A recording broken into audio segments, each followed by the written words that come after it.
நீங்கள் பார்த்துக் கொண்டிருப்பது நியூஸ் 21 செய்திகள். தமிழ்நாடு செய்திகளை உடனுக்குடன் தெரிந்து கொள்ள நியூஸ் 21 செய்திகளை பாருங்கள். உண்மை, உழைப்பு, உயர்வு. திண்டுக்கல் மாவட்டம் வேடச்சந்தூர் வட்டம் வடமதுரை பேரூராட்சிக்கு உட்பட்ட 2வது வார்டில் மகளிர் உரிமை தொகை வழங்குவதில் முறைகேடு நடப்பதாக குற்றச்சாட்டு எழுந்துள்ளது.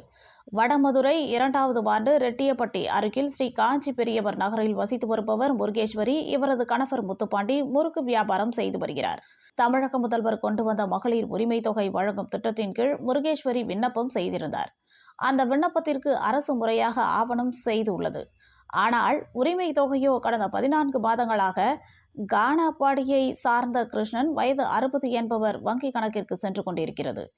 இதனை அறிந்த முருகேஸ்வரி வேடச்சந்தூர் வட்டாட்சியர் பழனி, கோட்டாட்சியர், மாவட்ட ஆட்சியர் மற்றும் சிறப்பு முகாமிலும் பலமுறை நேரில் சென்று முறையாக மனு கொடுத்துள்ளார்.